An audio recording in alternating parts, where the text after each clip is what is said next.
Jerry Michael Williams nasceu em 16 de outubro de 1969. Ele cresceu em Bradfordville, na Flórida. Seu pai, que faleceu no ano de 2000, era um motorista de ônibus e sua mãe, Cherry Williams, trabalhava como babá.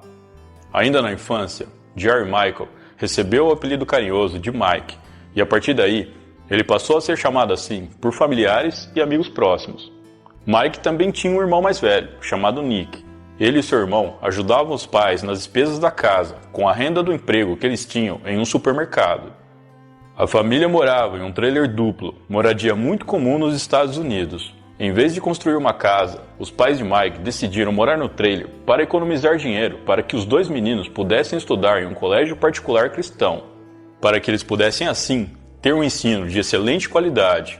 Durante seus estudos, Mike se destacou atuando como presidente do conselho estudantil e também foi membro do time de futebol. Aos 15 anos, Mike começou a caçar como hobby. Após o colegial, ele frequentou a Universidade Estadual da Flórida, onde cursou Ciências Políticas e Planejamento Urbano. Antes mesmo da formatura, ele foi contratado por uma prestigiada corretora como avaliador de imóveis e passou a ganhar mais de $200 mil por ano. Segundo o proprietário dessa empresa, Mike era o homem mais trabalhador que ele já viu. Em 1994, Mike se casou com sua namorada do ensino médio, Denise Merrill. Eles compraram uma casa em um condomínio de luxo no lado leste da cidade. 5 anos depois, em 1999, eles tiveram uma filha chamada Ansley Williams. Segundo colegas de trabalho, Mike era tão dedicado à sua filha quanto era no trabalho. No meio do ano, Mike adquiriu uma pólice de seguro de vida de $1 milhão de um homem chamado Brian Winchester. Brian era amigo de infância de Denise, esposa de Mike, e com o tempo acabou se tornando seu melhor amigo também. Mike e Denise tinham vários planos juntos. Eles disseram à mãe de Mike, Cheryl, e ao seu irmão Nick que eles planejavam ter outro filho em breve. Além de outro filho, eles também planejavam fazer um cruzeiro no Havaí e que no final do ano pretendiam viajar para a Jamaica a trabalho. Na madrugada de 16 de dezembro de 2000, Mike acordou cedo e deixou sua casa em Tallahassee, Flórida, para ir caçar patos no Lago Seminole, no condado de Jackson, também na Flórida.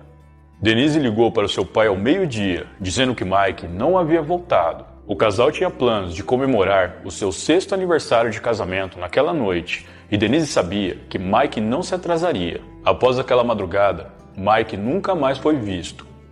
O pai de Brian dirigiu com ele até as áreas do lago onde eles sabiam que Mike costumava ir caçar. Lá, eles encontraram seu carro, um Ford Bronco 1994. Quando os investigadores da Comissão de Conservação de Peixes e Vida Selvagem da Flórida foram chamados, uma intensa busca se iniciou nas proximidades de onde estava o veículo. O barco de Mike foi encontrado cerca de 69 metros de onde seu carro estava. Depois de recuperarem o barco, os investigadores encontraram a espingarda de Mike, ainda na caixa, mas não havia nenhum sinal dele. As autoridades, inicialmente, acreditavam que Mike caiu do seu barco e se afogou. Os investigadores garantiram à família de Mike que o seu corpo subiria à superfície dentro de uma semana ou pouco mais, devido à tempestade que ocorreu no dia do seu desaparecimento. No entanto, o tempo passou e o corpo de Mike não foi encontrado.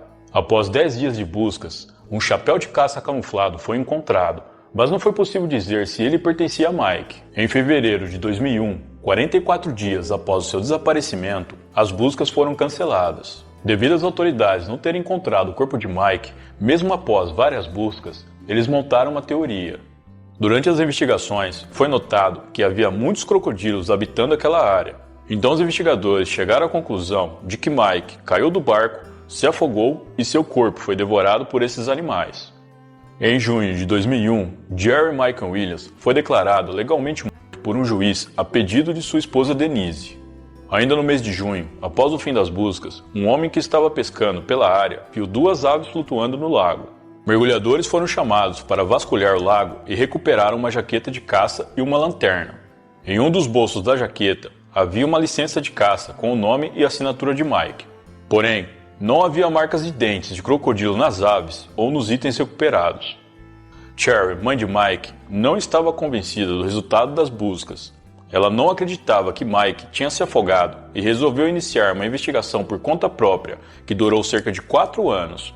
Ela publicou anúncios em jornais locais, colocou outdoors com fotos de Mike e saía nas ruas segurando cartazes procurando por qualquer informação que pudesse ajudar. Por causa de Cheryl, o caso estava prestes a tomar outro rumo. Ela forneceu à polícia algumas informações relevantes que foram adquiridas através da investigação particular que ela coordenou. Com base nessas novas informações, o Departamento de Polícia da Flórida concordou em reabrir as investigações. A rampa de acesso onde o carro de Mike foi encontrado não era a que ele costumava usar. No dia do seu desaparecimento, houve uma forte tempestade, com ventos fortes, e o barco de Mike foi encontrado do lado oposto da direção em que o vento soprava naquele dia. Quando o barco foi recuperado, o motor estava desligado, mas o tanque de gasolina estava cheio. Segundo o fabricante, se o motor estava funcionando quando Mike supostamente caiu do barco, ele deveria ter ficado ligado, com o barco girando em círculos, até que o combustível acabasse. Mike também não costumava ir caçar sozinho. Outra questão que surgiu durante as investigações é que os crocodilos geralmente não se alimentam durante o inverno, devido às baixas temperaturas. E durante as buscas por Mike, as temperaturas da noite chegavam a 7 graus abaixo de zero, e nessas condições, tudo o que os crocodilos fazem é tentar manter a temperatura corporal. O que explica as aves intactas encontradas pelo pescador. A jaqueta de caça e a lanterna também estavam em condições muito boas. Inclusive, a lanterna ainda ligava. E segundo um amigo que sempre costumava caçar com ele, Mike levava a segurança muito a sério. Ele sempre seguia rigorosamente os protocolos de segurança e não se arriscava. Outro detalhe importante foi a arma que estava dentro do barco. Mike sempre deixava a arma no trabalho para preservar a segurança de sua filha Ansley. Cheryl não desistiu de procurar por seu filho. Ela sempre ligava para pressionar a polícia a continuar com as investigações, mas apesar de todo o seu esforço, o caso foi arquivado novamente. Denise, a esposa de Mike, evitou a atenção da mídia durante todas as investigações. Ela organizou um memorial para Mike que foi realizado um dia após o término das buscas. A decisão do tribunal de declarar Mike como morto permitiu que Denise recebesse cerca de $1.750.000 em benefícios de seguro de vida. Em 3 de dezembro de 2005, 4 anos após o desaparecimento de Mike, Denise Merrill se casou com o melhor amigo do seu falecido marido, Brian Winchester. O casal passou a morar na mesma casa em que Denise e Mike moravam antes. O casamento deles terminou em 2012 e ela, posteriormente, pediu o divórcio em 2015. Em 5 de agosto de 2016, Brian Winchester entrou no carro de Denise e a manteve sob a mira de uma arma por cerca de 1 hora, enquanto ela estava a caminho do trabalho. Brian estava furioso porque Denise não atendia suas ligações e nem respondia suas mensagens. Denise conversou com Brian, conseguiu acalmá-lo e o convenceu a ir embora, dizendo que ela não iria ligar para a polícia. Assim que Brian saiu do carro, Denise foi até a polícia e relatou tudo o que havia acontecido. De acordo com um amigo de Brian, que mais tarde foi entrevistado pela polícia, ele estava cada vez mais preocupado que, como resultado do divórcio, Denise contasse à polícia o que sabia sobre um cara que morreu há cerca de 10 ou 15 anos atrás. Brian acabou sendo preso e acusado de sequestro, agressão doméstica e roubo à mão armada. Denise solicitou uma ordem de proteção, dizendo que temia por sua vida e pela vida de sua filha. Em 19 de dezembro de 2017, Brian foi condenado a 20 anos de prisão pelo sequestro de Denise e ficou preso na instituição correcional Wakulla. Coincidentemente, no dia 20 de dezembro, um dia após Brian ser condenado, o Departamento de Polícia da Flórida anunciou que os restos mortais de Jerry Michael Williams foram encontrados em um beco sem saída, a 8 quilômetros do Lago Seminole. Em 8 de maio de 2018, Denise foi presa. Ela havia saído do trabalho para comemorar o aniversário de 19 anos de sua filha Ansley. Denise foi acusada de homicídio em primeiro grau, conspiração para cometer crime e cúmplice após o fato.